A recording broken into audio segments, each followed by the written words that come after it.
To Montreal now, where a hospital is being criticized for failing its patients after two people were found killed in the psych ward. The hospital insists there was no security breach, but patients' rights advocates disagree. Following this story is Sun News Network's Giuseppe Valiante, and he joins us from our Montreal bureau. What's the latest here, Giuseppe?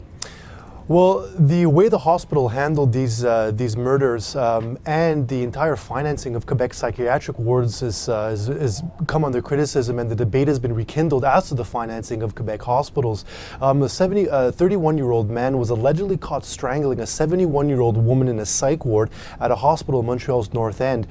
Police were called to the scene on June 22nd, and after they did more investigation, along with hospital staff, they realized that two deaths a few days prior were originally labeled as natural death. They were reclassified as murders. Now, this 31-year-old man has been charged with attempted murder, and he's suspected of being involved in the death of these two elderly men. It's still unclear exactly if he's going to be charged for those deaths. It's still investigations that are ongoing on the police side and the hospital side. Patient rights groups have criticized this hospital for being too quick for classifying the two deaths of the elderly men as natural.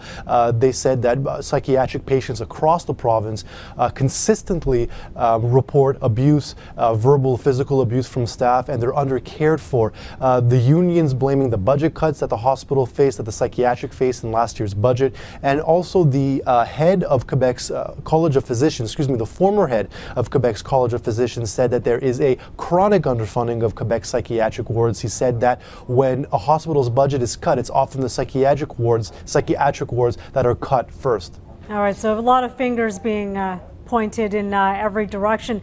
Quickly tell us, if you can, what do we know about the suspect?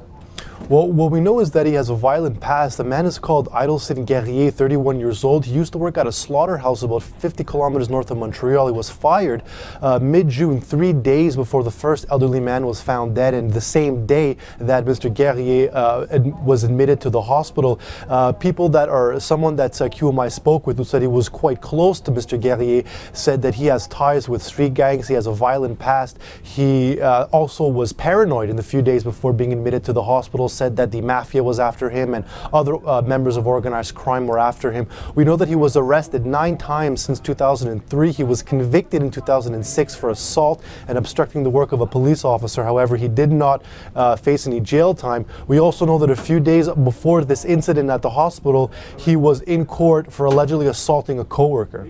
Wow, unbelievable stuff there. Well, thanks for bringing us the latest in regards to this case, Giuseppe.